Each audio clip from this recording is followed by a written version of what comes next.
दोस्तों ये जो मुनीर शुनीर है ना पाकिस्तान का, ये अचानक से अमेरिका में चिकन सूप खाने क्यों चला गया? क्यों ट्रंप ने इसको बोला आ बेटा बोटी खा, आ बेटा चिकन सूप पी? इसके पीछे का मेन कारण क्या हो सकता है? जो ट्रंप है बहुत बड़ा खिलाड़ी है, और ये जो मुनीर शुनीर है ये कुत्ते की तरह ट्रंप के आगे पीछे घूमेगा और ट्रंप इसको दौड़ाएगा और इससे तगड़ा फ़ायदा लेने वाला है। इंडिया को क्या नुकसान हो सकता है इस पे भी चर्चा करेंगे। और मेन मोटो क्या है ट्रंप का मुनीर को इनवाइट करना लंच पे? इसने कोई ज़्यादा बड़ी तोहफे तो गाड़ नहीं रखी। ट्रंप क्या गेम खेल रहा है यार, ट्रंप चचा भी खतरनाक गेम खेलते हैं। आपने दोस्तों एक चीज़ नोट की होगी, यूएसए फॉरेन पॉलिसी डिप्लोमेसी में सबसे आगे है, बहुत स्ट्रॉन्ग चीज़ें हैं। ये दूसरों को लड़ा देता है और ख़ुद लड़ता नहीं है, तभी तो ये सबसे आगे है, तभी तो अभी तक सुपर पावर बना फिरा है भाई। देखो ऑपरेशन सिंदूर हुआ इंडिया और पाकिस्तान के बीच, कहने की बात है दोस्तों, जो भी मिसाइलें चली, जो भी ड्रोन का इस्तेमाल हुआ, बहुत खर्चा आता है।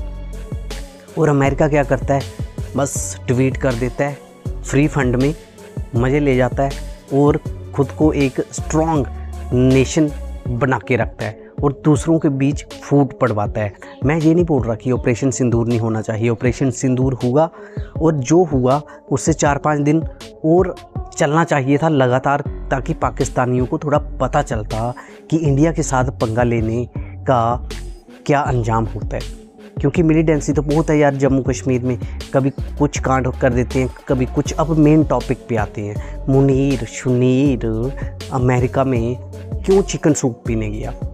आपको पता ही है दोस्तों, जैसे इजराइल और ईरान के बीच तगड़ी तबाही चल रही है इस टाइम, मिसाइल अटैक चल रहे हैं, दोनों देशों का काफ़ी ज़्यादा नुकसान हो गया है। और भाई जो डिफेंस सिस्टम है किसका, इजराइल का, उसका खर्चा बहुत ज़्यादा है। ईरान इतनी मिसाइलें दाग रहा है और ड्रोन भी छोड़ रहा है कि उसके जो डिफेंस सिस्टम को कंफ्यूज कर रहा है। जो इजराइल ने डिफेंस सिस्टम इंस्टॉल कर रखा है, 30 मिसाइलें गिराई होंगी उसने अभी 1-2 दिन पहले, जिसमें से तकरीबन 21-22 ख़त्म कर दी डिफेंस सिस्टम ने, 7-8 गिर गई और उससे बढ़िया तबाही हो गई, जमकर तबाही की उसने इजराइल में। अब क्या है दोस्तों, अमेरिका, ट्रंप तो धमकी दे देता है, ट्वीट कर देता है, कुछ भी बोल देता है ट्रंप चचा, आपको पता ही है। अब क्या है, इसने मुनीर को बुलाया ताकि मुनीर के जरिए कुछ खुफिया जानकारी निकाली जा सके। मुनीर शुनीर पाकिस्तानियों का एयरपोर्ट या एयर बेस कह लीजिए यूज़ करके ईरान की कुछ खुफिया जानकारी निकाल सके, और कल को अमेरिका भी ईरान पे हमला कर सकता है। जो पाकिस्तानी बड़ी बड़ी बातें करते थे कि हम काफिरों के साथ नहीं है, हम यूएसए को भी एक टाइम पे गाली देते थे और उनके पास ही कटोरा लेके चले जाते हैं ये लोग। और इनके मीडिया वाले देखो बस इंडिया के खिलाफ आग उगलते रहते हैं। अब ये जो इनकी जनता है ना, पाकिस्तानी लोग, भाई इतनी ख़राब सिचुएशन है, अगर आप चाहते हो तो मैं वीडियोस लेके आ सकता हूँ। इनका आटा इतना महंगा है, पेट्रोल के दाम, हर चीज़ महंगी है। मैं नहीं कह रहा कि इंडिया में महंगाई नहीं है, इंडिया में भी महंगाई है, लेकिन दोस्तों पाकिस्तान में बहुत ज़्यादा गरीबी आ चुकी है, लोगों का सरवाइव करना मुश्किल है। सब्जियां, अंडे, हर चीज़, दालें, आटा, हर चीज़ महंगा बिक रहा है वहाँ पे।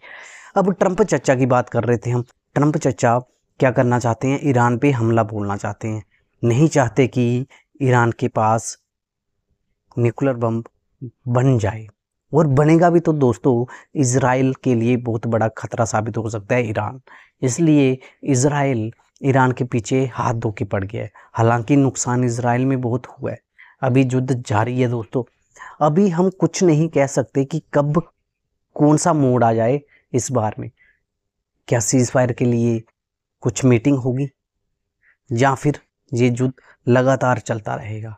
अब मुनीर शुनीर का रोल इसमें बहुत ज़्यादा इसलिए है क्योंकि आप लोगों को पता ही है पाकिस्तान में पीएम तो नाम का ही होता है, और चलती किसकी है भाई, सेना का प्रमुख हो गया, मुनीर शुनीर जैसे लोगों की चलती है वहाँ पे।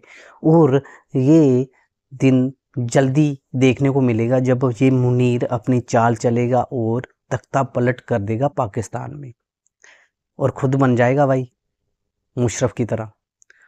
और फिर देखिए क्या तबाही होगी। अगर ये तख्ता पलट हो जाता है पाकिस्तान में, बहुत बड़ा नुकसान होने वाला है पाकिस्तान का भी। और इंडिया के लिए मैं 2 शब्द कहूँगा। ट्रंप चचा जी, आप कभी कुछ बोलते हो, कभी कुछ। अभी हमारे एक मिनिस्टर का बयान आया था, उन्होंने बोला था कि ट्रंप जी के साथ जो 22 अप्रैल के बाद बात हुई थी वो ऑपरेशन सिंदूर तब चल चुका था, उसके बाद बात हुई। तो भाई आपने जो मीडिएटर का काम है वो कैसे कर दिया। बहुत बड़ा बयान था दोस्तों। खैर, आपकी क्या राय है? आपको क्या लगता है क्या होने वाला है? इजराइल और ईरान के बीच जो सीन चल रहा है उसका क्या होने वाला है? और मुनीर शुनीर के बारे में आपके क्या विचार हैं दोस्तों? धन्यवाद। जय हिंद, जय भारत।